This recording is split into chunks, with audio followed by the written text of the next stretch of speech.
Okay. All right. I see it's Okay. This is a picture familiar to many. I've used it on previous presentations. This is a visual simulation of the Bluestone wind farm from the west, from the town of Windsor. Tonight, I'd like to give you guys an update on where we are with the project. We've had a couple pretty exciting updates here in the last few weeks. This is disgraceful. And then we wanted to talk a little bit, as Scott and Valdi asked, about sort of the different choices in front of New York State as the state looks to meet its clean energy goals and some of the trade-offs among the different electricity generation sources. And then talk a little bit about some of the specific concerns that were raised through the Article 10 process and how we sought to address them in the updated design for the facility, as well as the conditions that are in our Article 10 permit, which gives us the permission to construct the facility. I think I just went through that. Thank you. Wanted to start off with an important announcement. We did include this in our newsletter that was published, I believe it was last month, or I guess it was earlier this month. We have finally made a selection on the turbine for the Bluestone wind project. Would you stop? What's that? I didn't hear that, I'm sorry. Right to mute me like this. Stop it. Just...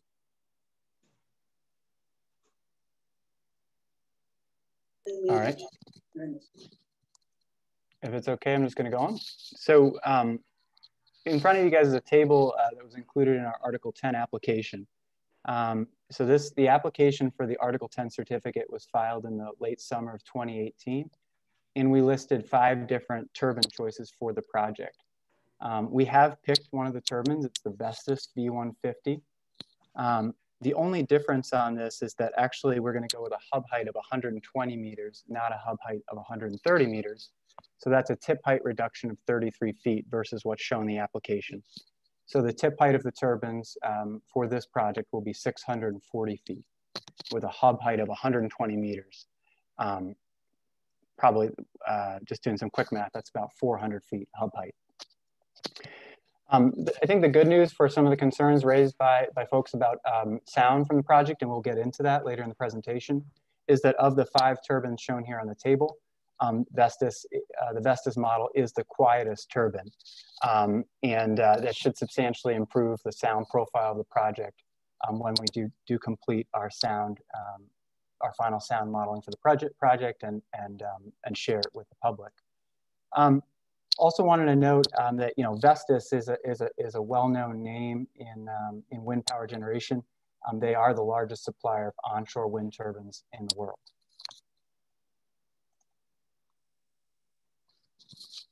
Some folks who attended the presentation last week might see that for them that this slide might be familiar, but I wanted to include it for those who were not at last week's presentation. We did begin tree clearing on the Bluestone wind project last Wednesday. And we are working our way through the project. In the first week, we concentrated on the Pizzelli Road area. And those are the turbines that are shown up in the top left corner. This week, starting, I believe, tomorrow or today, I'm not sure if it started late afternoon today or first thing tomorrow morning, we'll be moving to start clearing trees along the William Law Road corridor. So we'll be working both corridors in parallel. Anyone who lives on William Law Road or Farnham Road or Route 41 may have seen some trucks worth of timber matting coming in yesterday. And that timber matting is used to help us placed in agricultural fields and other sensitive areas to ensure that no damage to the ground is made by our tree clearing equipment. Again, before we get into the presentation, one thing I did want to draw your attention to is we have a couple different mechanisms to spread the word about construction updates on the project. So for those who like to receive their news via email, I do encourage you to email the project at bluestone@northlandpower.com. We did have a bit of an email issue on this address earlier this week, but it was fixed as of this afternoon.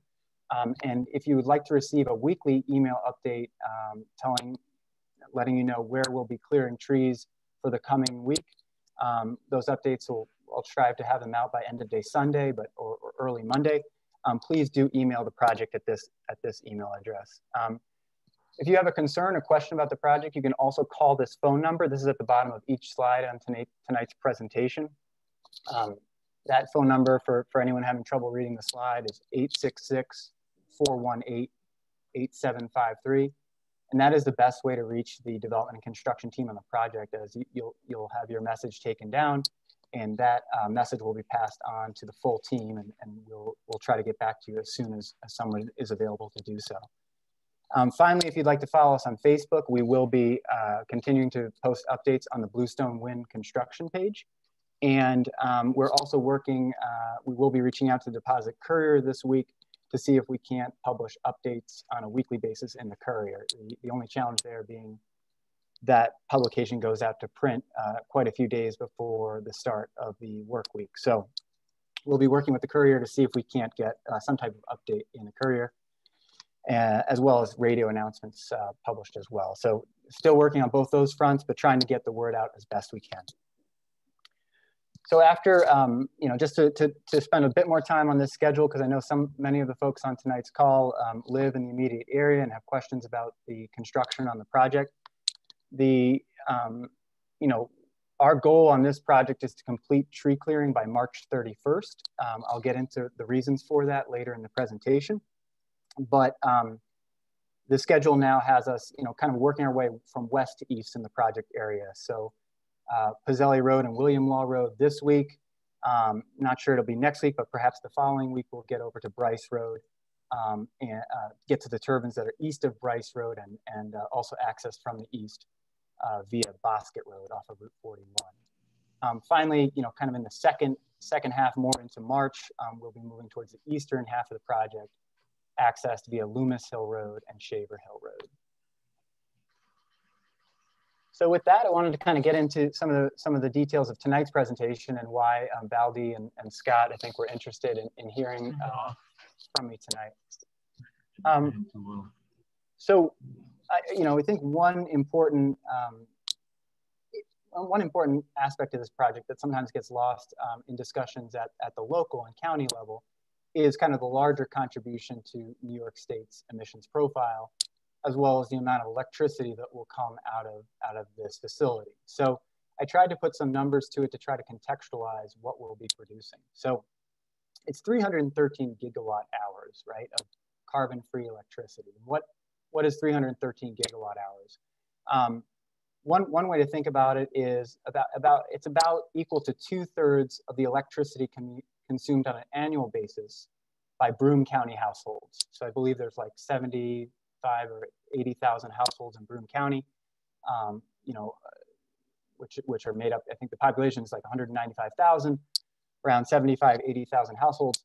The amount of electricity we're generating would be enough to meet the annual needs of 2/3 of those households. Another way to think about it is like, what would it take to produce an equal amount of energy through other means that might be more familiar to folks at the household level?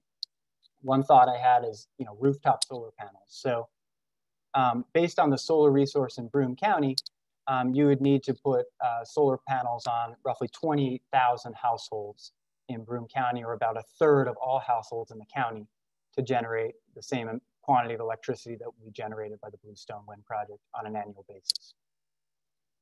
Of course, kind of, in addition to the electricity produced, of course, we think about what is the emissions reduction associated with this clean energy, right? So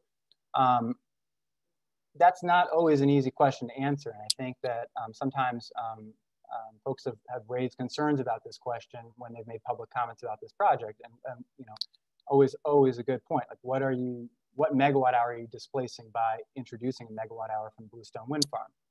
Well, NYSERDA has a number of guidelines for making calculation like that we followed in putting together our Article 10 application. And based on the guidelines NYSERDA uses, that basically the time of day that the wind farm will be producing energy, as well as how frequently will it be producing energy, we came up with a calculation of about 73,000 tons of CO2 per year. And that's equal to the annual emissions from about 16,000 cars. So that kind of puts into perspective what 73,000 tons of CO2 means. On the right side of the slide, I tried to include a little bit of visual to sort of contrast between maybe the generation sources of an older generation as well as the Bluestone wind farm. So on top, you have the Cayuga coal-fired power plant. That power plant ceased operation in 2019. It was the second of two final coal-fired power plants that were still operating in New York State. I believe now all are closed. That plant was fairly old and getting close to the end of its useful life. At the bottom, I have a visual simulation of the Bluestone wind farm from Pizzelli Road, right at the border of Windsor and Sanford. So, you know, clearly both power projects visible on the horizon, and you know, neither is sort of hidden, but obviously some important contrasts in how they appear on the horizon, and obviously the absence of a smokestack on the wind turbines is an important reason why we're pursuing the project in the first place. I would be remiss if I didn't talk a little bit about some of the benefits from the project at the local level, and I know some of these were spoken about a couple of times at some of the IDA hearings and meetings that were held in the fall, but some people may not have attended those, so I did want to reiterate a couple of them. You know, I think the two biggest contributions to the local economy and to the community are through the payments we make to landowners to lease their property, as well as the payments we make to the taxing jurisdictions that encompass the project. So for landowners, you know, we have arrangements with all landowners who host a turbine, a collection line, or a access road on their property. We also have arrangements with landowners who are close to or very close to the project and immediately adjacent to infrastructure within the project area. In total, those payments are $1.2 million per year, and they increase every year.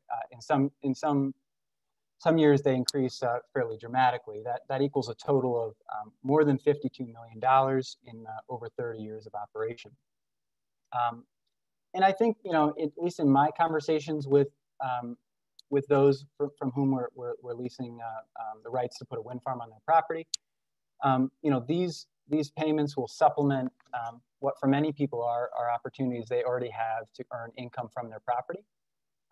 You know, the town of Sanford, as well as Windsor, has a large number of operating bluestone quarries, some of them fairly small with, you know, operated by just one or two family members, and others that are much larger and involve frequent blasting and operations by, you know, a professional outfit.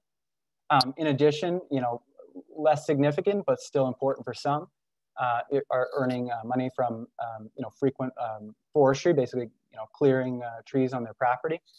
Some agriculture, as well as the sale of hunting leases. So I do want to emphasize that, you know, the North Sanford area and the part of Windsor that we're in are areas where landowners are earning existing rents off their property, or if you don't want to call it rents, income of different types from their own property.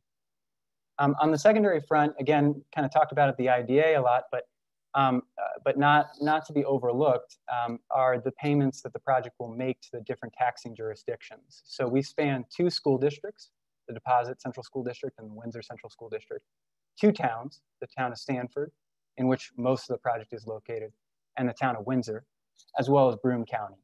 And under the host community agreement and the 20-year pilot that was approved by the IDA at the end of December, we will make a combined over $1.1 million in contributions to those taxing jurisdictions every year, and that increases each year, so totaling over $50 million over 30 years of operations. Finally, I have on the right side of this slide, I just have a visual rendering of what our O&M facility will look like off of William Law Road. Just stuck that in there. They're fairly mundane sheds, but I just wanted to emphasize that there will be, you know, permanent economic impact in terms of employment as well.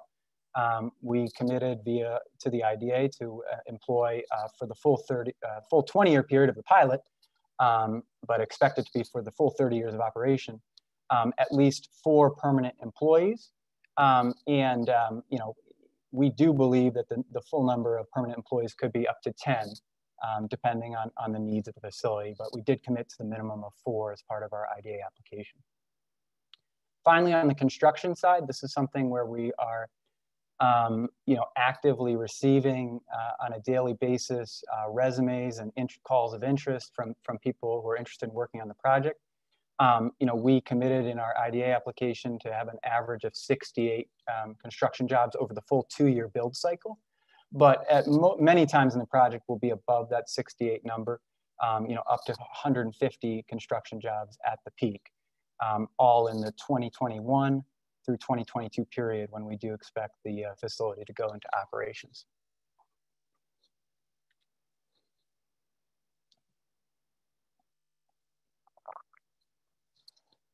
So before I get into some of the aspects of the Bluestone wind farm where we face limitations in our state permit and how we've tried to address some of the concerns raised by the community, I did want to spend a minute or two talking about sort of the various trade-offs of the electricity generation choices in front of New York State, right?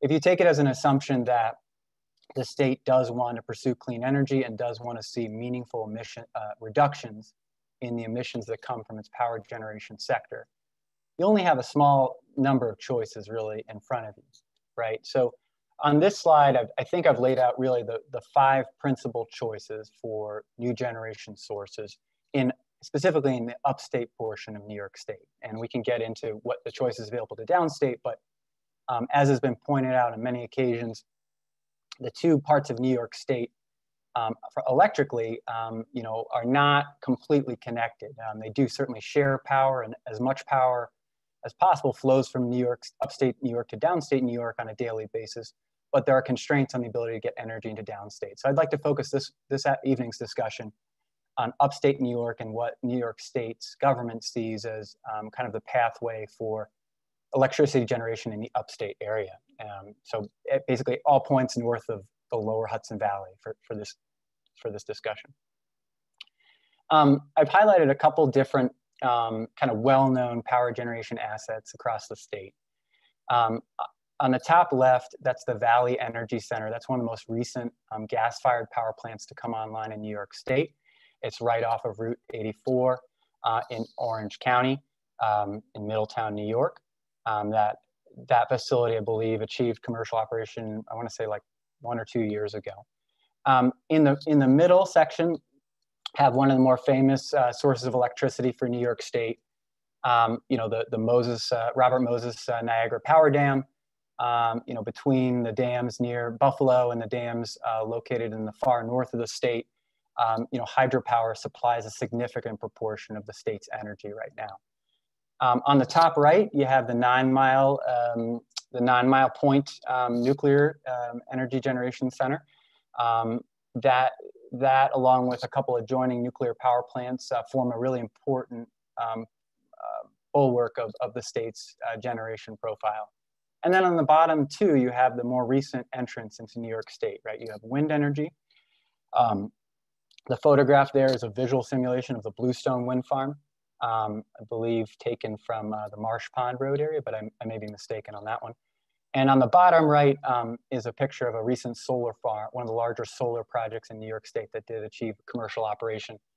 I wasn't able to find a great photo other than this one that was in Long Island, but from an aerial perspective, a solar facility in upstate New York, I think, would look pretty similar to that photo that you see there. And so, I did want to spend a second just kind of detailing sort of what are the pluses and minuses of each, right? Because I think each one, it's fair to say, has advantages and disadvantages. On natural gas, right, it's undeniable that we have an incredible resource in natural gas in this country. Natural gas generation is extremely flexible and available on demand, and it's inexpensive, at least at current gas prices, right? But of course, the challenge with natural gas is it does emit carbon, and now that coal has been eliminated from New York State's generation fleet, it is undeniably the next biggest source of carbon dioxide in the power generation sector. And there's no easy way to remove carbon from the natural gas fired power plant's flue stream, right? You hear lots of press about ways of creating a carbon-free carbon capture, But none of that has achieved any type of commercial track record, right? The only significant carbon capture facility to be attempted at a commercial scale in this country is the Kemper plant in Mississippi. That plant never actually achieved commercial operation on its carbon capture facility, and now runs strictly as a conventional natural gas fired power plant after they spent billions of dollars trying to build a carbon capture system. So in terms of near-term choices, you know, natural gas is there as a great option for New York State to fill in the gaps, but it doesn't really help the state achieve its carbon objectives. In the middle, right, hydropower is undeniably an incredibly reliable resource, and will continue to be so according to NYSERDA. They project the same exact amount of hydro or slightly greater over the next 10 years, but there's no way to meaningfully expand the hydroelectric capacity in New York State without inundating farmland or other land where people live or people don't want to see flooded. The third choice right in front of us are the nuclear power plants. The existing nuclear fleet in New York State is shrinking. Indian Point 1 and 2, or 2 and 3, did go down 1 or 2 years ago. There's no plans to shutter some of the other units, I believe, but those plants are 40 or 50 years old. So the question is, can you continue to run them as you have done so? And then what do you do in the way of expanding them? The only examples of new nuclear power plant construction in the United States in really the last decade were drastically over budget and extremely expensive sources of electricity when compared to natural gas or renewables. They were off the charts expensive, similar in magnitude to that carbon capture project that was attempted in Mississippi. So, of course, there's always always opportunities to invent new ways of nuclear energy, and there's other, possibly technology on the horizon. But what I'm talking about today are commercially scalable solutions for New York State. And so finally, you come to wind and solar, right? I won't shrink from the fact that there are trade-offs in these generation sources as well. Solar power generates, the advantage of it is it's quick and easy to deploy. It basically, it doesn't involve, the resource of our solar in one part of Broome County is probably not that different than another part of Broome County.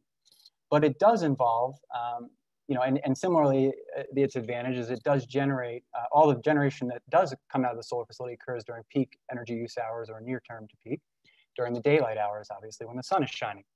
The negatives, though, is that it does require permanent or near permanent conversion of either forest land or agricultural land to host the solar panels. This is an issue that has come up with New York farmers. This is an issue that's come up with the Department of Ag and Markets, and certainly concerns about permanent conversion of forest land as well. And I think that picture in the lower right hand side of the screen does illustrate that point well, that you see, the unbroken trees around Brookhaven National Laboratory in Long Island, and then the solar farm where, trees are no longer standing. Finally, you come to wind power here on the bottom left. Wind power does generate more electricity, per megawatt installed than solar. So you get more megawatt hours out of your facility than you do from some solar. It does generate electricity at night as well as in the daytime.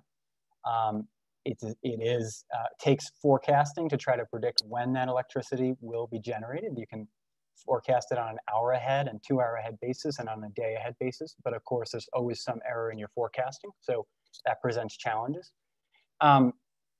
So, I think, but on the plus side, again, it can generate a huge amount of electricity, and the turbines can be installed such that existing uses of land, if that land is being used, for example, for forestry or agriculture, are not really interrupted.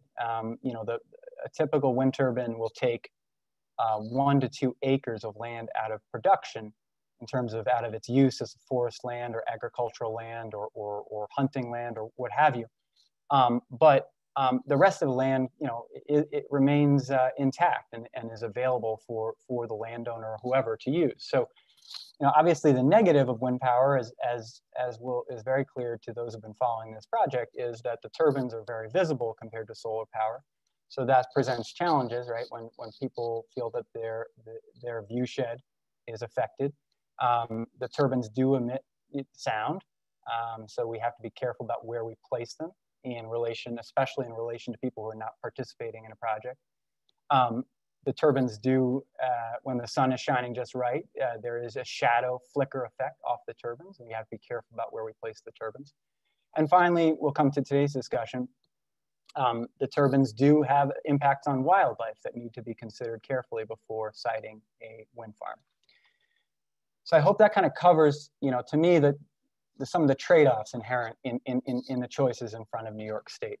With that, I'll turn to discussing some of the specific questions that we've heard on the Bluestone wind farm and considered as we've designed the facility. First, I'd like to discuss sound. So the Bluestone wind farm now does have an Article 10 certificate. That certificate sets limits on the sound that can be emitted from the turbines with respect to participating parcels of land and non-participating parcels of land. And specifically, most of the sound limits apply specifically to residences. So obviously where people live and spend their time is of the, is the natural place to impose a limit or set a standard for the facility to meet. And that would be the same with other sources of generation as well, a natural gas-fired power plant or other industrial facility. In our Article 10 certificate, I think we have, really two key numbers and an additional one that's less restrictive on the project, but two key numbers that we've worked hard to achieve. One of them is an annual average. So it's basically what is the average sound power, what is the average sound level experienced over the course of a year? In this case, the standard is set based on nighttime hours. And then the other standard, which is really the one for which we designed the facility, is the short-term, what I like to call the short-term worst-case sound power level at non-participating residences. The term of art for it is the LEQ 8-hour standard. And that basically states what level of sound is experienced at a residence over the course of 8 hours.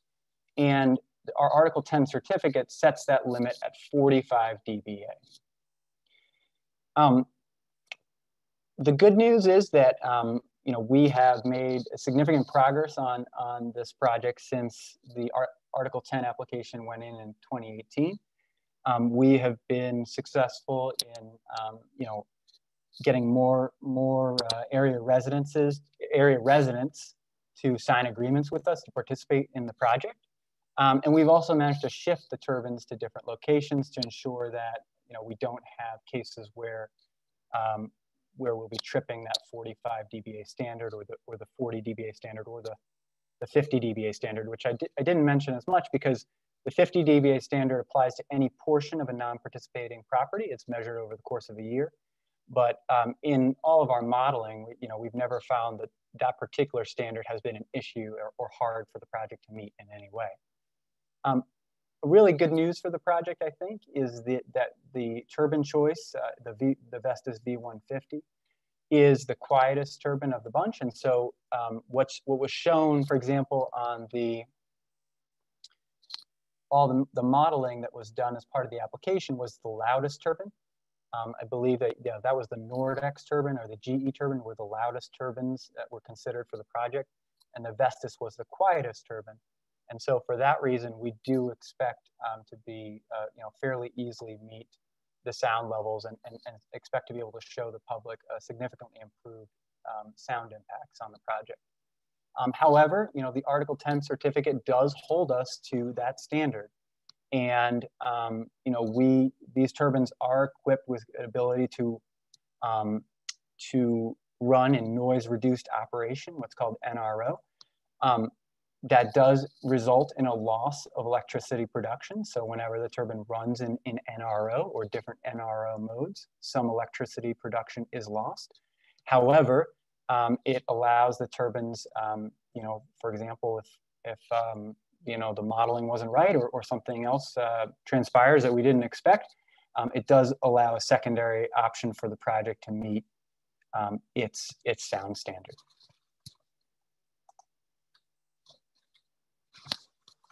Next, I wanted to talk about shadow flicker, another kind of hot button topic at the local level in Sanford and Windsor. Our Article 10 certificate sets a shadow flicker limit of 30 hours over the course of a year. And those 30 hours are measured at a non-participating residence.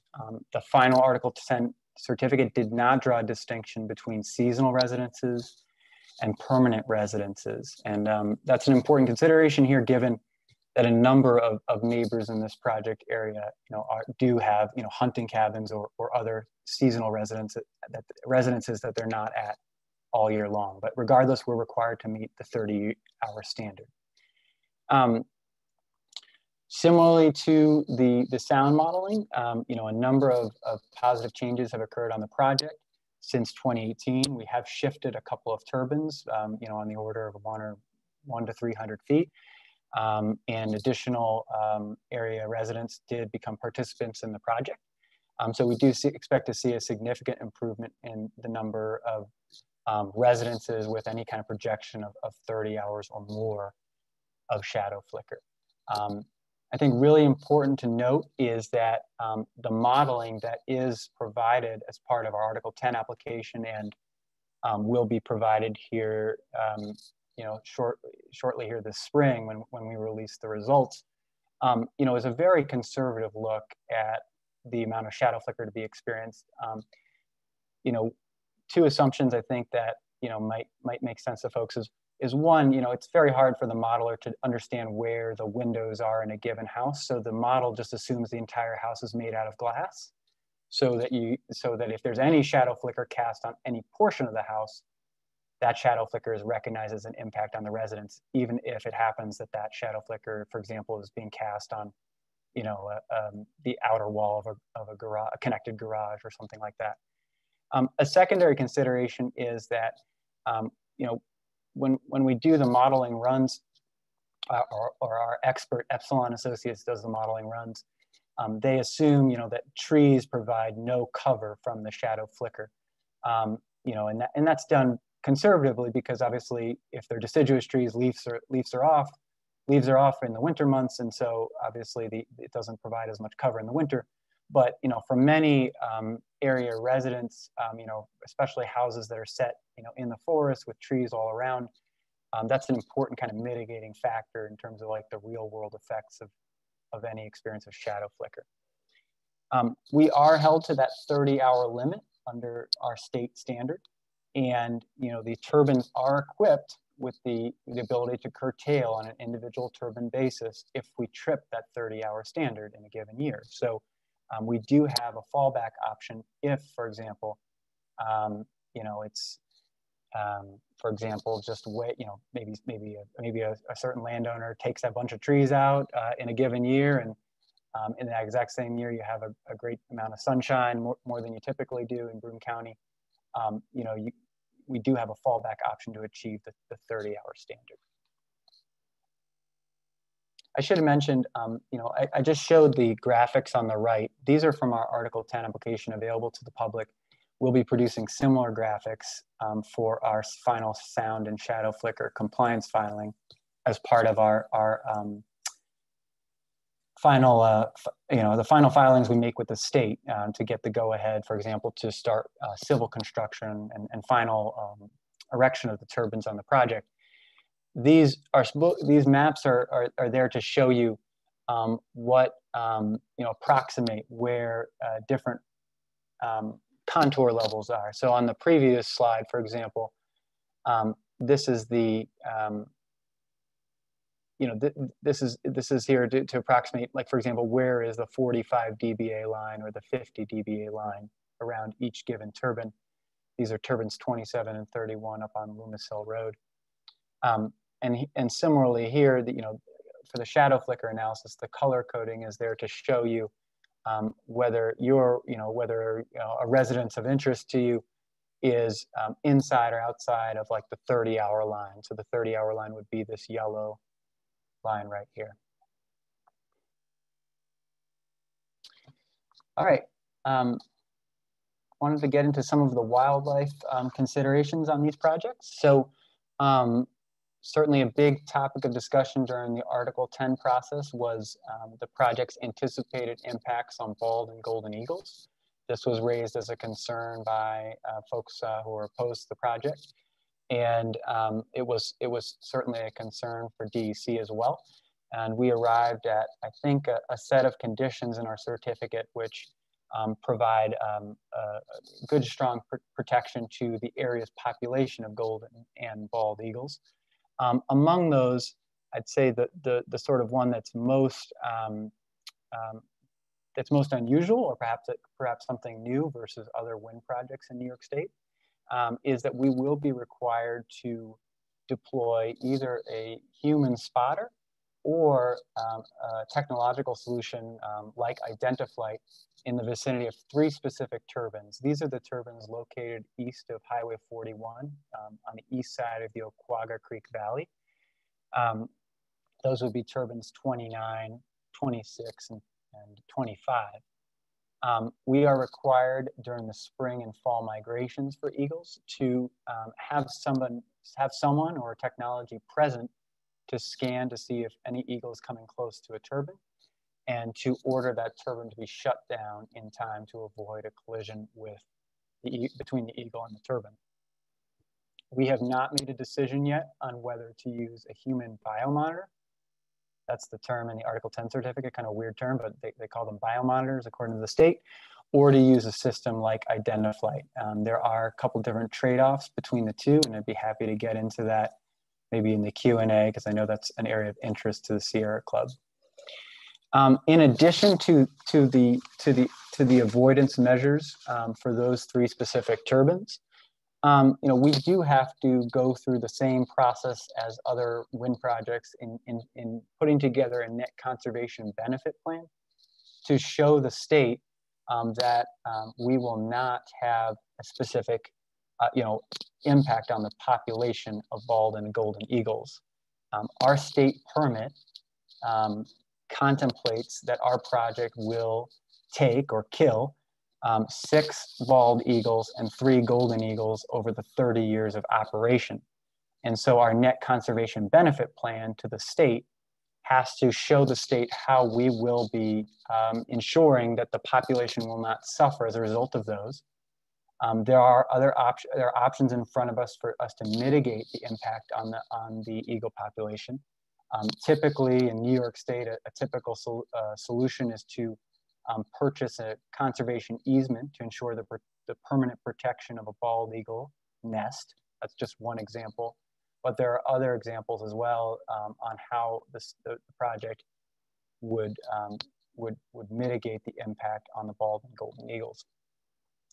Really important to note that those numbers aren't just kind of reference numbers. I know there's been some talk about the projected eagle deaths from the project, but DEC has the opportunity to impose additional limits on the project if it's clear that the project is not going to be able to meet the limits set in our permit, the 6 bald eagles and the 3 golden eagles. One way that DEC has that, one way that's baked into the process is that we are required to meet with DEC after 2 years of operation to assess the continued need for the biomonitor or Identiflight system at those 3 specific turbines, but also more broadly to assess whether whether the project is having the impact that was expected on eagles or not.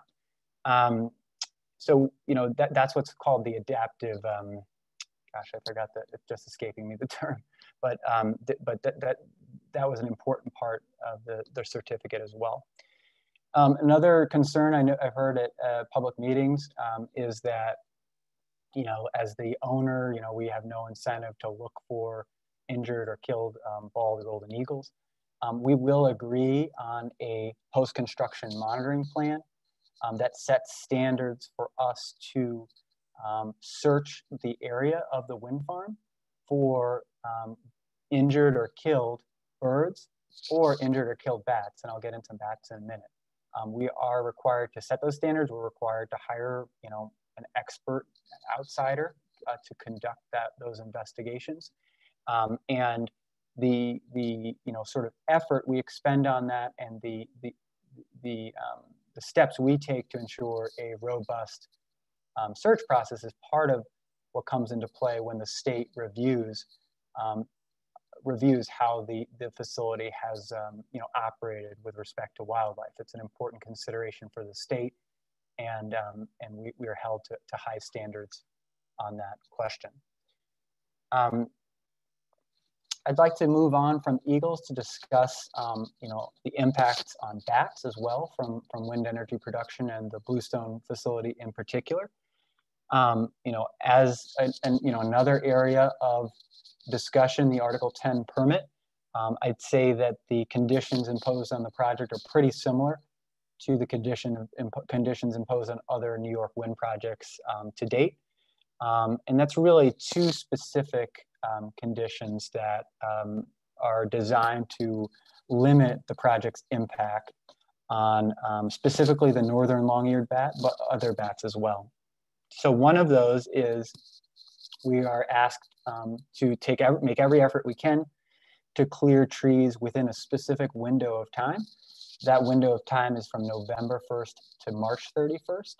And that is designed specifically to avoid a situation where the project is taking down trees that are serving as spots for bats to shelter in, or roost, or what have you. And so we are on track. I'm happy to report to clear nearly all or all of the trees on the project by the end of March 31st.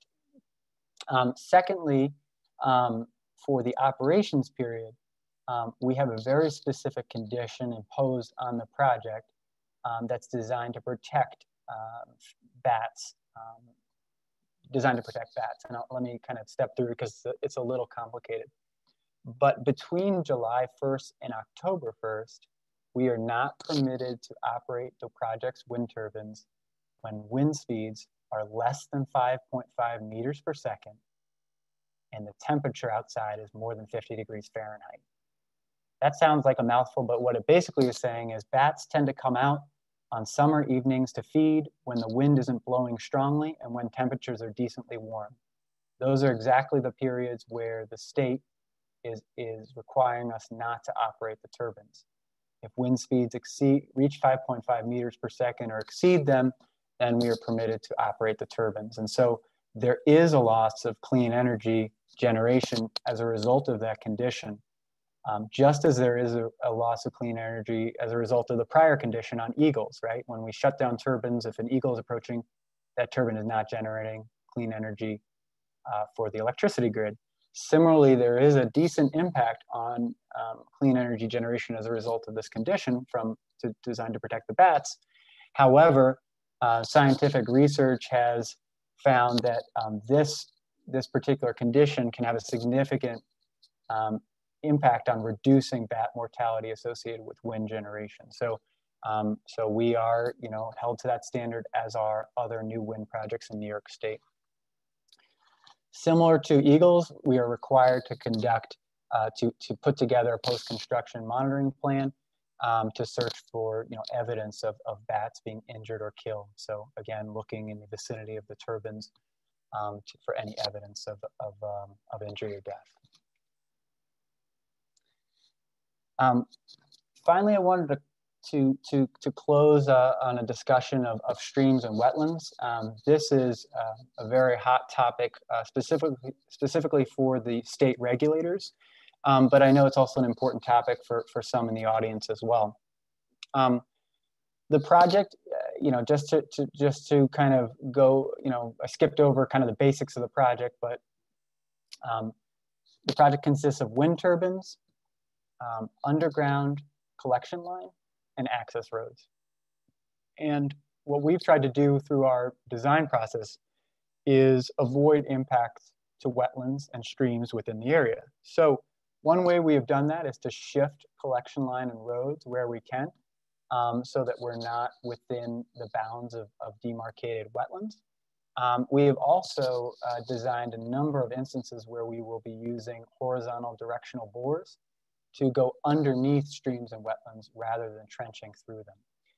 The upshot of these efforts over the last year or two, or I guess really since early 2019 when we first put our certificate in with the Army Corps of Engineers, is we've had a pronounced reduction in the impact on wetlands, and it's shown here in this table, right? So on an acreage basis, a significant reduction in the amount of permanent forest conversion, permanent wetlands that are converted, as well as temporary wetlands where, for example, we'll be adding fill temporarily on the edge of a wetland and removing it at the end of the construction. This map here is designed to just give you kind of one example of that. That's actually pretty close to where we're currently clearing trees off of Fazeli Road. The red line is where originally our collection line was sited. That was probably the routing that made the most sense from a sort of cost perspective to the project. But obviously taking into account other aspects other than cost, is what we do throughout the design process. And what you see is the final result. Instead of one long trench cable run, we have an area where we will be trenching to this area, then we'll be going underground to get under this stream and trenching here and able to avoid the wetlands that were mapped by our field biologists. So, hoping that some of the discussion today kind of shed some light on kind of what we've been up to over the last several years as we've been trying to, improve the design of the project, and what we've tried to do to achieve, the best possible balance between maximizing electricity generation from the project, which, as we talked about at the beginning of the presentation, is good for the larger society, while reducing and mitigating impacts to wildlife and non-participating neighbors of the project. So with that, Valdi, I'd be happy to turn it over to you and to others to ask questions and maybe open up the floor for discussion.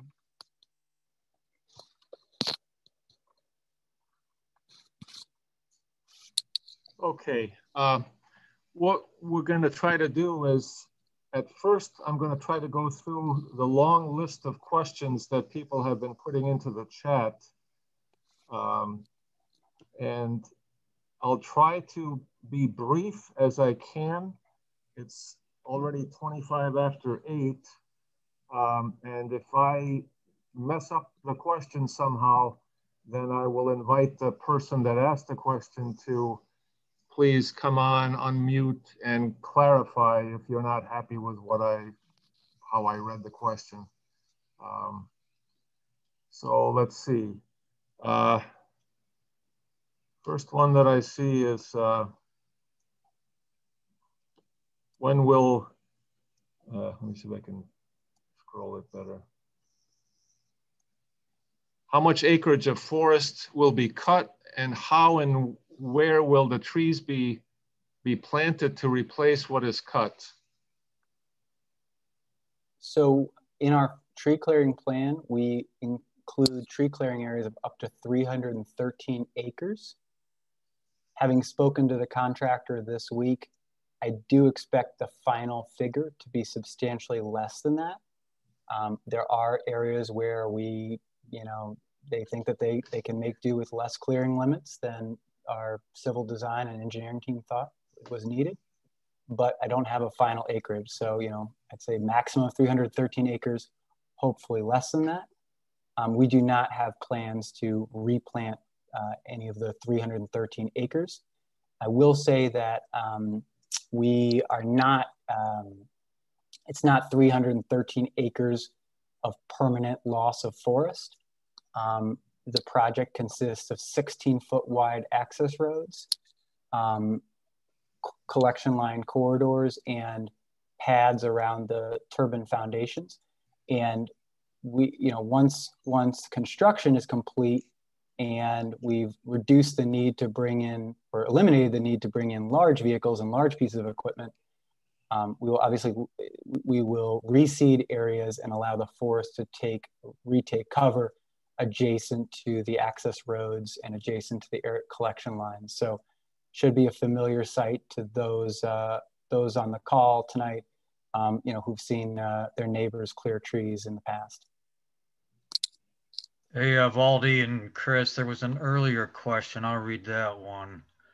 Where are the trees that are being cleared going? Is there a timber rights agreement and financial gain from the clearing to Bluestone? So we have entered into agreements with pretty much all landowners on the project to purchase the wood from them. A couple of select landowners, not as many as you'd expect, decided to keep the wood and either use it for their own purposes or sell it. But we are paying all landowners for that wood. In cases where we are able to get the wood, get the timber out to the road without damaging the rights of way that we are clearing, we are making that wood available to, selling it either to local timber companies or making it available to landowners, for example, for firewood.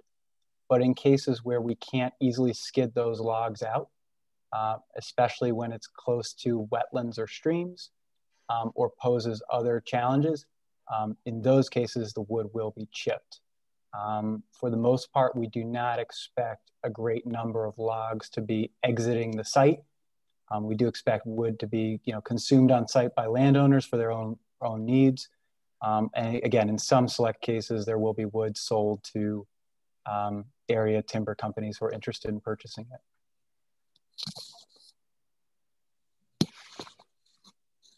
Then there's another question about an actual count of the number of trees that you think you might end up cutting. I don't have that number. Just rough estimate. Don't know? Don't know. Okay. I'm not a forestry expert. All right. Yeah. Okay. And then there's a question, do you plan to apply for a federal incidental take permit for bald and golden eagles? Please, if no, please explain why. And I'm trying to see what the rest of this question is. The rest of it says, and how Bluestone plans to address eagle kills. Okay. All right. Thanks, Scott. Yep. We are still evaluating whether we're going to apply for a federal incidental take permit. Do you know when that decision might be made? I don't know. Certainly sometime here in 2021. Okay. So that's optional? That's right. Oh. And so is DEC the lead on how you're going to be protecting bald and golden eagles as well as the northern long-eared bat? DEC is the lead with respect to our state obligations. With respect to our federal, oversight of, for example, of the Bald and Golden Eagle Protection Act, which prohibits the killing of a bald or golden eagle in the United States, that would be the U.S. Fish and Wildlife Service, who we have spoken to on a number of occasions related to the project.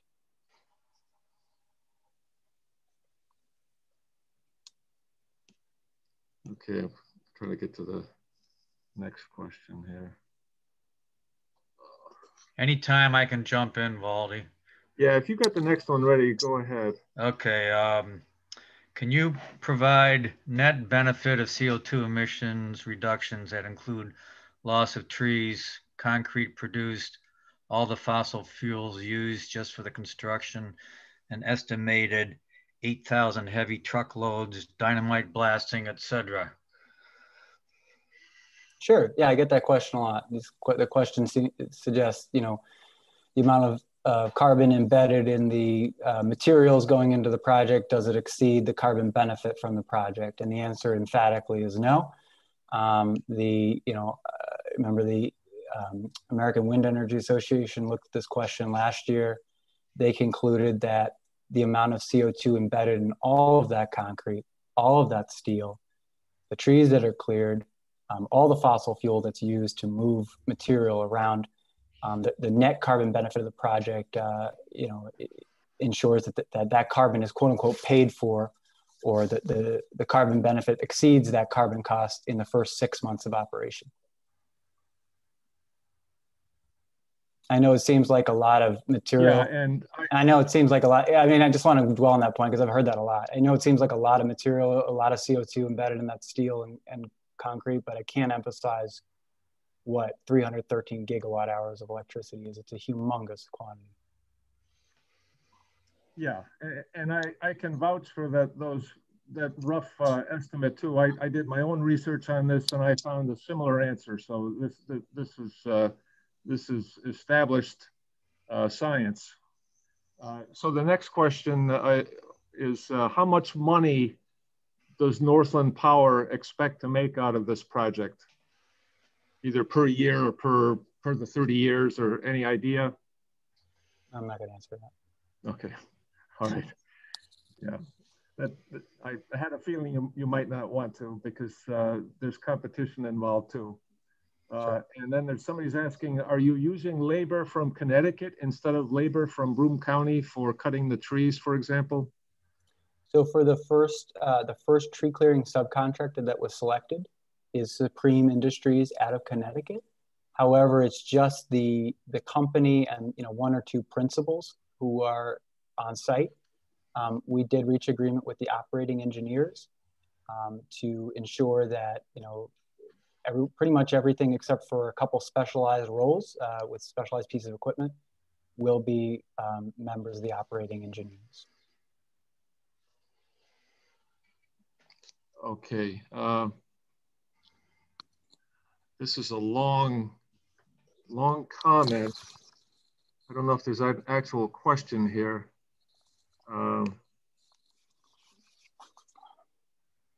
It's talking about the communities being colonized and exploited as a disadvantaged region without compensation benefits. I think you've answered this question already with the amount of funding that's provided to the landowners as well as to the communities themselves, including the school districts and the county as well. If you want to add something to that, that's, go ahead, Chris. I don't think I have anything to add. I'd say that, I don't really understand the analogy to colonization. I think that, the history of this area, I think if you look at a map from 1950, I have an aerial map of the towns of Sanford and Windsor from like 1940, 1950. There's not a single tree standing, and that's because it was all dairy farms, right? At that time, dairies produced milk for the wider region. I'm sure milk did go to Binghamton, for example, and to other towns, as well as being consumed on the farm. As you kind of fast forward, there have been, later 20th century exploitation of property for timber. There's been more recently a pretty big bluestone boom in the area where bluestone is extracted using explosives and equipment and sold all around New York State and into Pennsylvania. So I don't really understand exactly the analogy between using the resources of the land and colonization. But I think what this wind project is trying to achieve is a balance between using an excellent resource that is present in Eastern Broome, giving back to the community through the tax, the payments to the taxing jurisdictions, the payments to landowners, and some of the other contributions I talked about, and trying our best to minimize the effects of the project on those who are not excited to have it nearby. And I think that's the balance we're trying to strike with this project.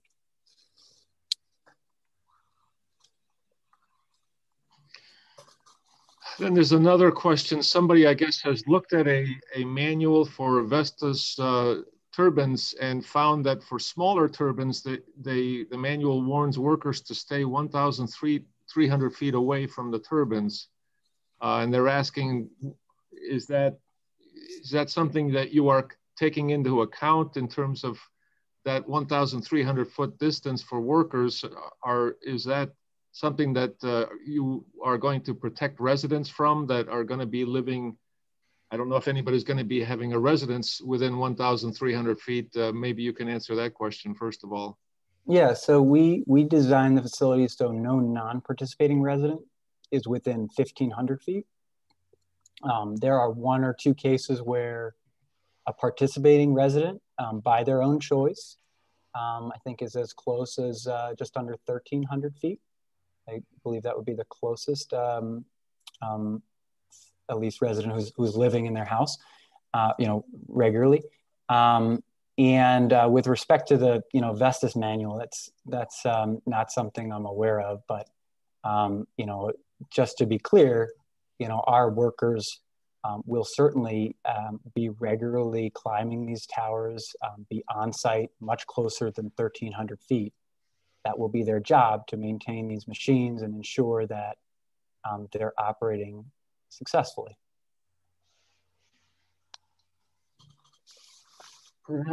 Perhaps it's something to do with potential for ice throw, maybe after an ice storm or something like that. I'm just guessing here. Mm-hmm. Well, I will say on the ice question, that the turbines are equipped with technology to ensure that they're able to detect when ice is on the blades, and they do shut down when there is ice on the blades. Okay, thank you for that. That was something I was wondering about too, because the ice storm that just happened in Texas, there's a lot of social media traffic about that. And then, well, somebody's asking how much fossil fuel will be used to build and operate this project, but yeah, I think it's minuscule for operating. Yeah, I guess I kind of don't understand that question either. I think nobody denies the fact that we live in a society that's relying on fossil fuel, right? We're our workers will use fossil fuel in their trucks, and fossil fuel is used to produce steel and everything else that goes into the wind farm. I don't shrink from that, and there is no obvious alternatives to those inputs to this facility at this time. That doesn't mean that the net benefit of the project is somehow canceled out just because you're using fossil fuel to construct it. Yes, of course, if the carbon that went into the inputs was greater than the net carbon benefit, of course, then you'd have a great point. But if you use fossil fuel to create something that then generates electricity for 30 plus years without using fossil fuel, without emitting carbon, my argument would be, my point would be that it provides a net benefit to society. Okay, thank you.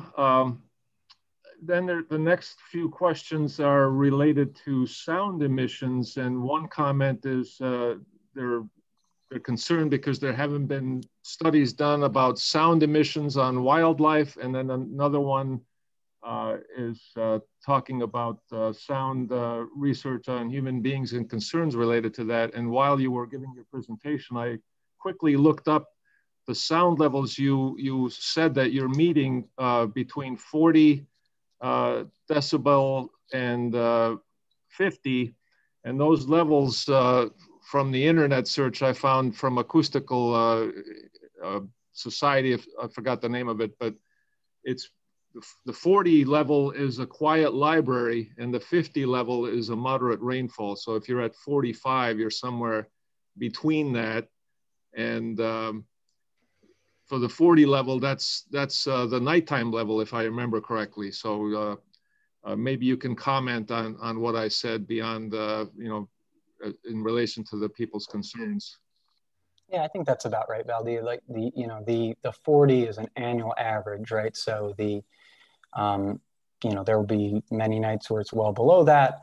There will be some nights where it's above that, and you hit the 40 over the course of a year. It's really the 45 dBA that is the standard we need to manage to, because what we do to calculate that standard is the turbine has a maximum sound power level. I can't remember the exact wind speed at which it's reached, but once that sound power level is reached, it holds constant regardless of how fast the wind blows. And so what we do to calculate our compliance with the 45 dBA standard is we just assume the wind blows straight, super hard for 8 hours straight. In reality, if you look at patterns of the wind, it rarely blows in such a set, defined fashion, but that's how we do, so it's sort of a worst case. And then furthermore, to experience the sound levels, you're obviously experiencing them if you're downwind of the facility, or of the specific turbine. So, what we do to create those sound contour maps, for example, is we always assume you're downwind, right? So we're always assuming the kind of worst case. But in reality, if you look at, for example, in our sound compliance filing, or not our compliance filing, in our sound materials, you'll see how often, how many hours per year the wind blows from the south, from the southeast, from the west, from the northwest, and the north. And as you can see, in Broome County, a lot more than in, or this part of New York State versus, for example, projects I've seen in other parts of the country, you've got a much more diverse wind speed direction in this area. And so that means that, you're rarely going to be always downwind of the turbine. So I think that's like a really important consideration to think about when you look at the maps that we will provide as part of our sound compliance filing. Okay, and I was just, thank you. I was just thinking while you were talking too, that some of this sound might be obscured by the wind whistling through leaves on trees, moving branches, buffeting around the corners of a barn or something like that too. So some of this you may not even be all that noticeable from the wind turbine itself, depending on which way the wind is blowing and like you said, whether you're downwind or upwind of it. Yeah, I'd encourage people who are interested in digging deeper on this question, I would encourage them to look at the ambient sound monitoring we did do at several locations across the project in, I think it was 2017. You might be surprised at how, at kind of your background noise levels, especially the sound of summer insects, but also the sound of the wind blowing and some other considerations. Certainly is, I'm not going to say that it's not a quiet area. Of course it's quiet, but it's perhaps, not as, it's certainly not 0 dBA, let's put it that way. All right, thank you. And then somebody mentions that there have been some fatalities on wind power projects, and they're asking, what are you going to be doing to protect workers during this project? Yeah, so I absolutely, safety will be our #1 consideration in how we operate the facility, and obviously in how we construct it, right? So starting right now from tree clearing, we already missed 1 day of tree clearing, and we'll likely miss many others due to winter weather conditions this month and next, and that's really done principally for the safety of both our workers as well as other motorists on the roads, if we're driving trucks in or just entering the site. With respect to, specific safety plan, I think, a lot of that will be in the hands of the contractor. We hired the Weston Group to be our contractor on this project in part because of their excellent record, their excellent safety record, as well as their excellent record in meeting the state permit conditions on other jobs that they've done. And so, it ultimately will be there, in their hands, but that is a key part of the contract between us and the Wesson Group. I think we talked a little bit about operations, but I think getting into sort of the details of our safety program, I'm not exactly the right person to speak to that, but I can say that that is the governing ethos of Northland's own operations team on the facilities we do operate onshore in Canada and in Europe as well, and now in Mexico. So that is the cardinal rule of operating any power generation facility is making sure safety comes first.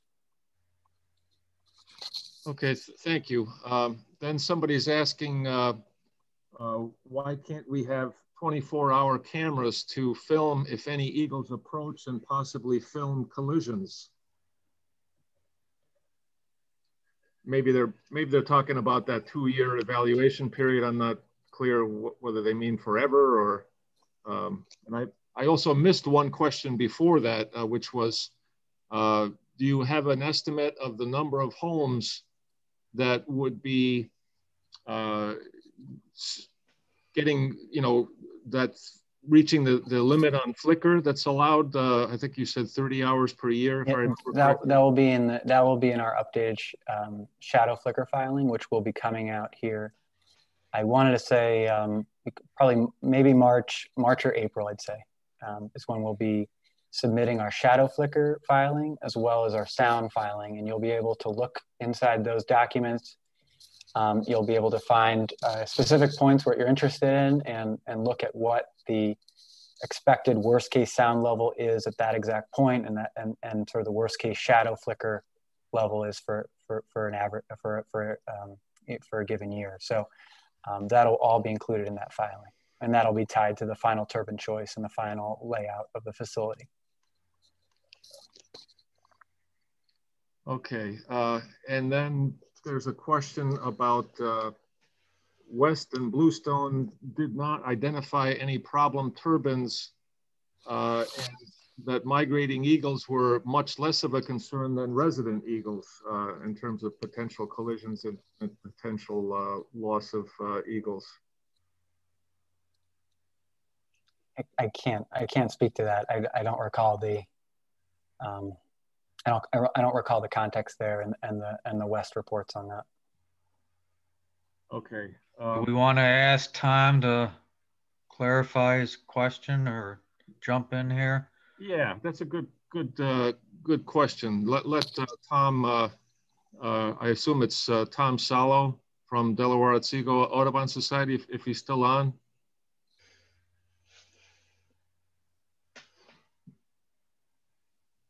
Can you hear me? Yes, thank you. Yeah, that was a comment, not a question. Referring to the 3 turbines that are going to be monitored during migration only. Most of the problems that were identified by Delaware Otsego Audubon had nothing to do, or had little to do with migrating eagles, yet that is what's being addressed here. Most of the problem was resident eagles that were not migrating.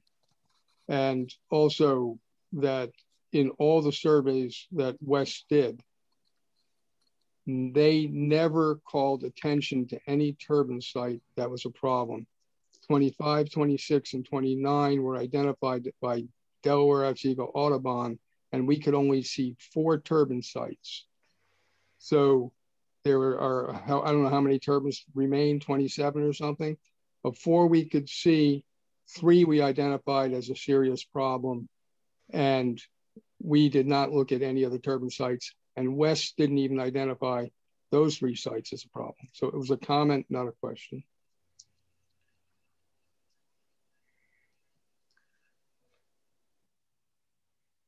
So I guess to follow up what Tom just said, I hope that you do, request this subcontract firm West to look into this further and identify whether some other turbines are problem sites and consider using Identiflight or some similar technology to protect those as well.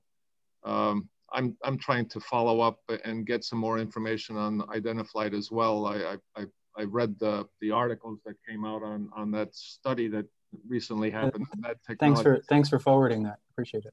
Yeah, that can reduce from their study results. They concluded that it reduces collisions by 82%. And then somebody else suggests, which I saw articles about this too. I think it came out of Europe, that they suggest that painting one blade black, will reduce the smear effect so that a bird can see more readily the fact that a turbine blade is moving. Have you considered whether that's a feasible thing and maybe look into that to protect other birds besides the bald and golden eagles as well, because now all birds will have a better chance of seeing them? No, I saw what you sent, and I passed that on, and definitely want to stay on that issue. That was some really interesting research. Okay. All right, thank you. Let's see. And then somebody else follows up again with a similar question that Tom just asked. You know, what are you going to do with the resident eagles? And then there's another question. Will there be post-construction monitoring plan and data? Will that be made public? I don't know the This is answer from to that. Tom. I can get back to you. Tom, I could get back to you on that question. I don't know the answer to that. I'm going to try to go back and see if I figured out something. If I missed a question. Scott, you can jump in if I missed something. I did not see anything you missed, but we'll ask the general participant group to chime in if we think we did. About the owls. I was just wondering, when you're cutting trees, if you come across owl's nest, what will you do? Will you call a wildlife rehabilitator? You know, some birds have nests in the winter. November, March. Yeah, no, that's a great question. So we are required to, we were required to give our contractor training on, you know, identifying species of concern and yeah, but these aren't endangered species. I know. They're resident birds, so that are here all the time. Yeah, honestly, Ms. Cronk, I've never discussed that, and I would need to follow up with you on that. But and there's woodpeckers as well, but they move. They don't nest in the winter, but owls nest when there's snow on the ground. Yeah. So, can you get an answer to that? Yeah, I can find out an answer of what our protocol is. Sure. All right. Then somebody is asking about water testing to ensure that no changes in stream water quality will occur, and as well as concerns about groundwater and impact on private wells. Is that something that's being considered? Yes, the certificate sets conditions specifically on wells. You know, for trying to remember all the exact distances. The one that stands out to me is we are required to conduct pre-construction well testing on any well that's within 1,000 feet of an area that's identified as a potential blasting area in our blasting plan. We do expect to make the, you know, finalize a blasting plan this spring and make it available, you know, probably sooner than the sound and shadow flicker, hopefully as soon as March. We'll be posting that. So we are held to a standard on that. With respect to, you know, pre-construction testing and post-construction testing of streams, we have identified a couple of stream areas where, you know, we will be doing that type of testing.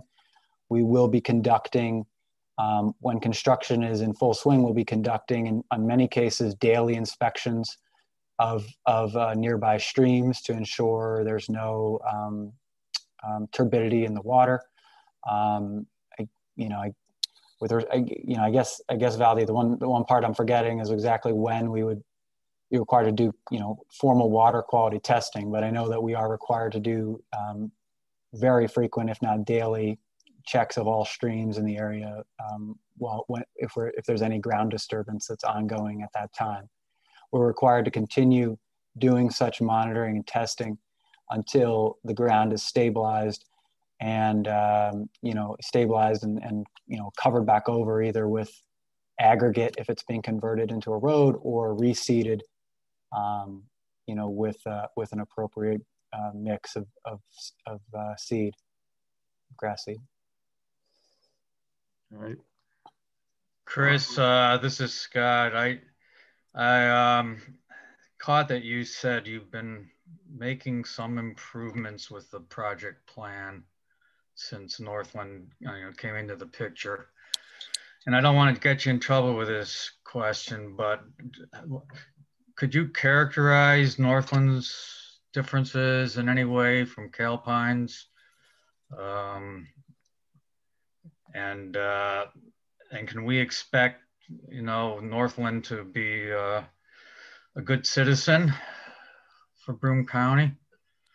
Yes, I think that's a fair question. So probably should have led with an intro of Northland. I just didn't want to bore people with stock slides about you know, corporate profiles and stuff. But I think the important distinction between the two companies, right, is that that Calpine is first and foremost a generator, you know, gas-fired power generation, right? That is what they do. And Northland, by contrast, is really focused on renewables. They do own a couple of gas-fired assets in Canada, but everything they've sort of built in the last 5 or 6 years, maybe with one exception, has been onshore wind, onshore solar, and offshore wind. So, you know, that is their focus. That's what they've gotten good at. They have, throughout their history, held on to the assets that they've owned and have not, you know, sold them to others. They've held on to them for the long term. That's how they think they derive value, is by holding an asset and learning to operate it very well, and eventually operating a critical mass of these things so that you know, your team gets experience in operations and maintenance, and you get economies of scale when it comes to ordering spare parts and things like that. So that's kind of their governing philosophy on this. I think they're very interested in getting bigger in New York State. They did purchase, you know, all three, the High Bridge and Bluestone wind projects last summer, as well as a third wind project, the Ball Hill wind project out in Western New York.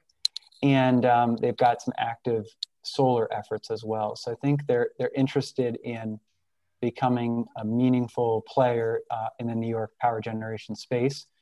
And I think that kind of bodes really well for them having a long-term commitment, planting deep roots here, and kind of wanted to stay and see these projects succeed. So hope that kind of draws some of the contrast. I certainly don't want to say anything critical about Calpine, but I think the focus of the two companies is significantly different.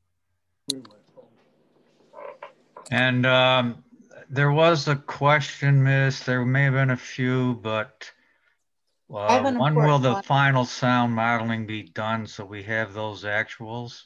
Did you? Oh, I think you answered that, didn't you? Yeah. So yeah, no, I mentioned March, but it's probably more like April that it will be ready. Okay. I have somebody asked if the. Okay, go ahead. Yes, we live on Farnham Road. We're not a participating landowner. Very concerned about our well. Nobody seems to be giving us answers. How is the horizontal drilling and the blasting going to affect our well, which is within 100 feet of Farnham Road that the trucks and everything are passing now? Nobody seems to give us any answers on what guarantees you have for our quality, or if the horizontal drilling and blasting affects our well in any way. So, what guarantee are you giving property owners that aren't participating in this? Seems like we're losing in every way. So we will be doing the pre-construction testing on any well within 1,000 feet of where we'll be blasting. So, for example, on Farnham Road, the closest turbine is T38. That's several thousand feet. I understand that, but my question is, if we have a good well now, with no problems, with many gallons of water flow, and then something happens because you're doing horizontal drilling and you're doing blasting to put up T38, which is going to be right next to us, and something happens, I mean, common sense and logic is that it's something that you did. And just because we're not 1,000 feet from the tower doesn't mean that you didn't do damage to our well. God forbid that happens. What protection do we have, and what do we do? I'd say at that distance, you know, there's really but we're no... much different here. We have aquifers and, you know, artesian wells. It's pretty unique area here. I'd say that at that distance, I'd say I can't, there's, you know, no science to back up a link between what we're doing. Well, common sense would say, if we have a good well that's been here for many years, and we show that we have a certain gallons per minute and no problems with water quality, then you come in and you do the blasting and the horizontal drilling and we have a problem, or we have no well. It wouldn't be something we did, it would be something that just occurred.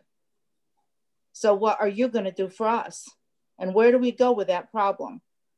You would file a complaint. With who?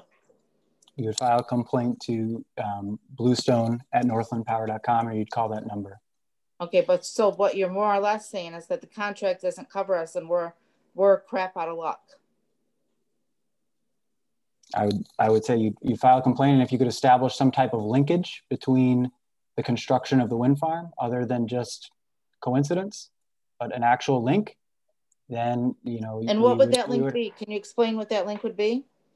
Now we're talking about what I've already explained. It's still not clear to me how there would be such a link at several thousand feet. I mean, if you're saying that a couple trucks passing by on Farnham Road would damage the well. I'm not saying that. I'm saying that if we have a good well now and we have many gallons per minute and we don't have any problems with our quality, and then after you do the horizontal drilling and the blasting, we have a problem when we've never had a problem for years with anything. How do you establish a link? That's just common sense that it would be this. And that's my concern. And nobody gives us answers or guarantees. And I think we deserve an answer and a guarantee. How many gallons? Especially when we're going to have to live by this, or our property damage, our property home value has gone away. We can't sell our home. Everything is in our home, and you're not guaranteeing our water even.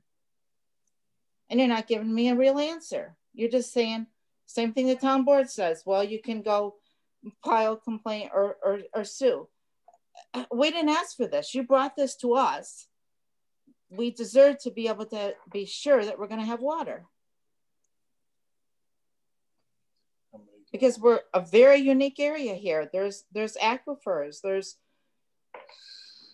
You're blasting tremendous holes in the mountain next to us. I own another home, which I've got almost sold over in Southumberland, because we got married 3 years ago and built this house. And that well is 400 feet down with 200 feet of casing. Do you know what a new well would cost? And we could drill a new well and not even hit water, God forbid. Yeah. So you're just saying, so if there's too bad we're on our own. If it's established that the company has damaged your well or made it no longer adequate, the company under our certificate is required to drill you a new well. That is without, there's no question. Can I get that in writing? And it's in our state permit. Okay, so I can come to your office and get a copy of that permit that says that. It's in our state permit. Or sent to me. Pardon? It's in our state permit. I could send it to you, yes. Okay, I would appreciate that. How many gallons of water a day? Yes, we hope that no wells get damaged.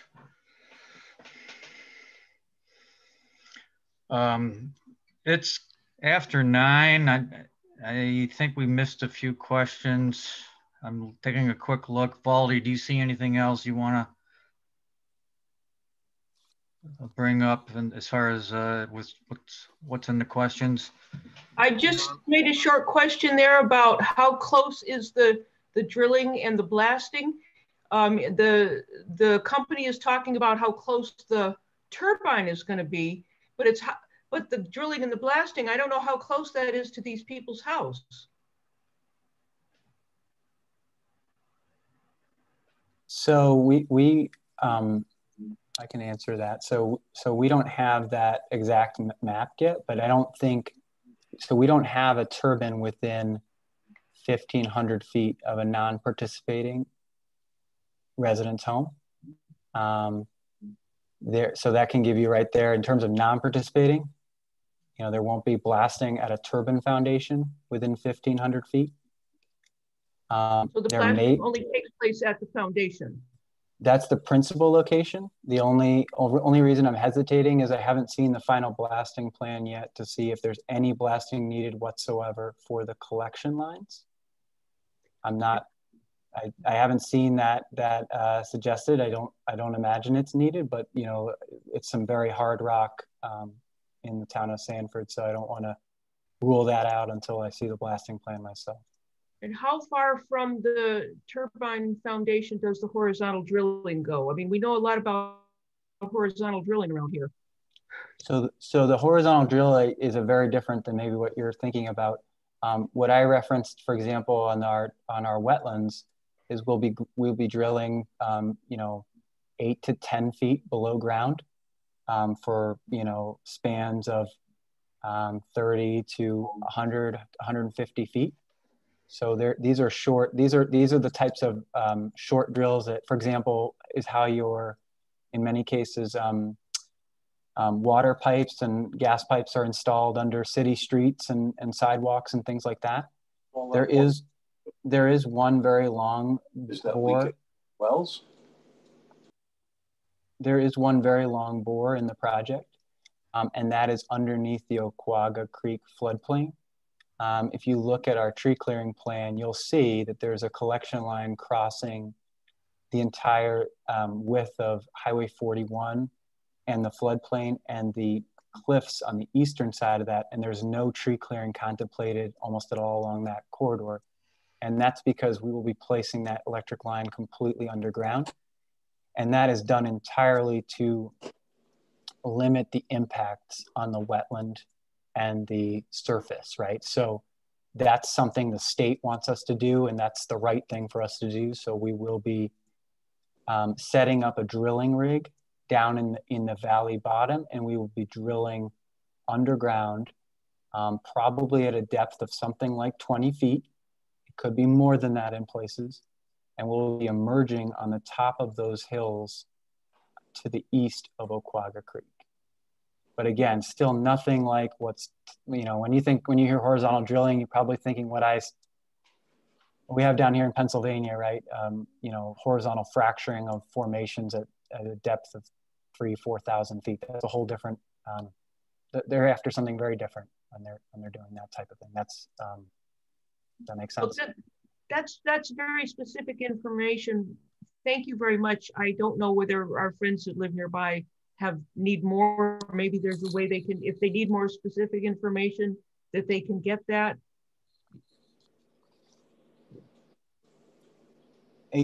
So we will be including, you know, the lengths of all of our bores will ultimately be in our stream crossing plan, which will be required to file with the state. So we have to do a separate filing with the state for all of the horizontal directional bores that are done in the project. So those will list out how long each bore is, what the, I believe they'll list the depth. They'll also characterize the subsurface conditions. So like, because we need, as the owner of the asset, we need to understand what the ground conditions are so that we can design the bore effectively. Thank you. There's a few other, oh, go ahead, Valdi. So to follow up on that, how can people that are concerned about this get access to that information, and when do you think specifically, you know, maybe can you publish when it's available on your newsletter that you have going now, and maybe provide information on how they can access that information at that point? Yeah, I was imagining, Valdi, that that we would publish another newsletter once we have some specific details on the compliance filings that we'll be publishing on the DPS DMM, right? So because I appreciate that it's hard to navigate this DPS DMM website. There's thousands of pages. So I was planning to make the next newsletter about the progress or completion of the tree clearing phase, as well as kind of a look ahead of what's coming next, because I know there's a lot of interest specifically in the blasting plan and in some of these other compliance filings. Tim, you said you had 3 questions out there on eagles. If you could just ask your questions instead of me trying to find all of them.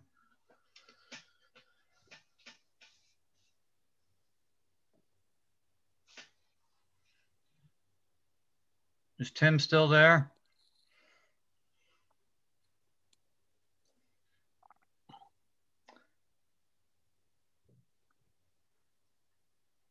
One of the questions I see is referring to Eagle expert Dr. Tricia Miller about repositioning turbines to minimize eagle take. Does that mean anything to you, Chris?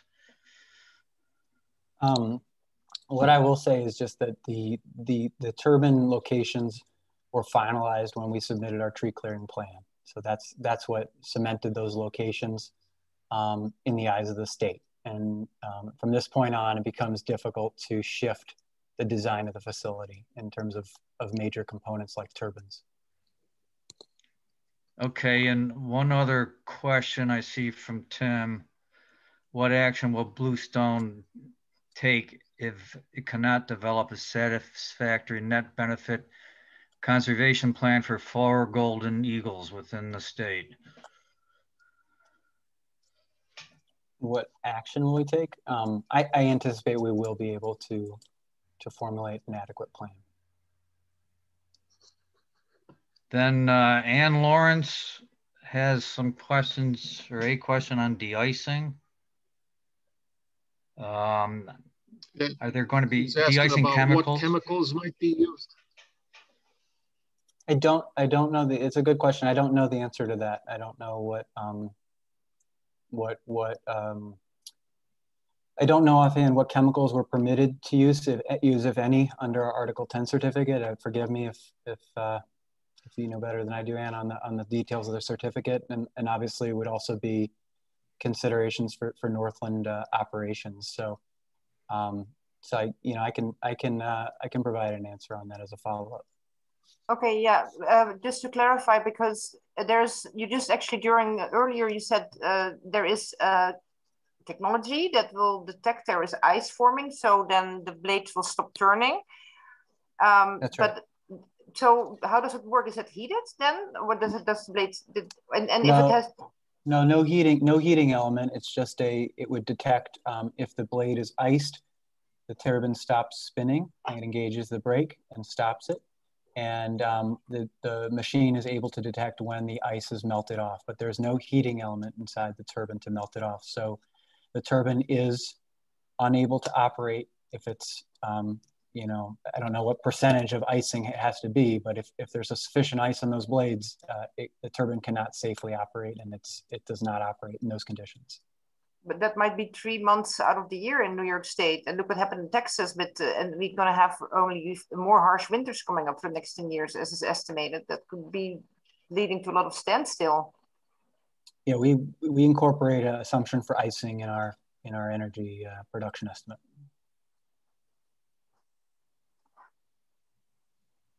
Thank you. Chris, do you need to give your email address to anybody, or we could put it out there on the chat? Yeah, we'll ask you to. That's fine. No, I think a lot of people probably already have it. So maybe they have it already. But that's okay. I can give it again. So you can email this general email address that's on your screen, or you can email me directly. My first name, Chris. It's here on my Zoom, my little Zoom icon here. CHRIS.Stanton, STANTON, at northlandpower.com. Okay, thank you. We will put this out, the program on our website. Give us a few days, and you're welcome to access it there.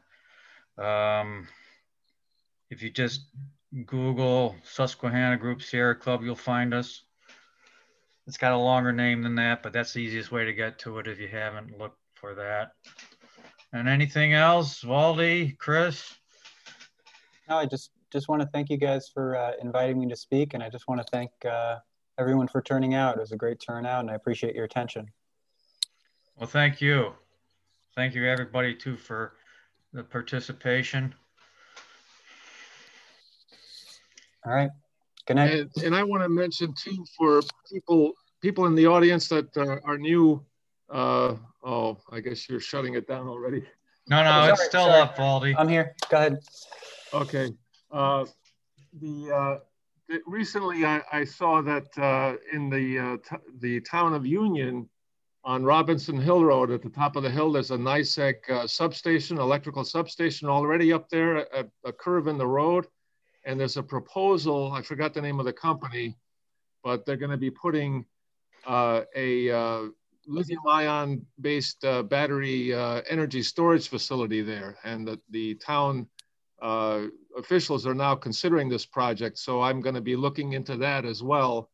And I've been asked to research this. So I'm going to certainly look into this.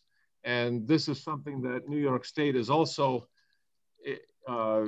asking for, to be allowing more and more share of renewable energy to be incorporated into the grid. That's an important thing that needs to happen. And this is going to be happening within our own town here, which is roughly, I think the location is maybe 5 miles northeast of Endicott, roughly, if I remember correctly. So our community is also going to be contributing to renewable energy, and we've got solar going up in different places in the town of Union as well, and north of Binghamton too. Solar projects have already been built, and more are going to be coming online as well. So, and there's also going to be a lithium-ion battery manufacturing plant that's going to be right in the old IBM factory building in downtown Endicott. That's going to be manufacturing new batteries. So this is something that's happening across many communities across New York State. It's going to be providing more jobs, cleaner air, cleaner water, less generation of cancer and asthma and all that. And eventually there's going to be less noisy cities as well, because when you convert to electric vehicles, it'll be quieter. So anyway, those are just my closing thoughts, and thank you everyone for attending. I'm sorry we didn't get to everybody's question on the chat, but certainly feel free to send your questions to Chris Stanton, and we again thank Chris Stanton for agreeing to do this presentation and for trying to handle as many questions as he could. So thank you very much, everybody. Thank you. Good night. Good night. Night. Thank you.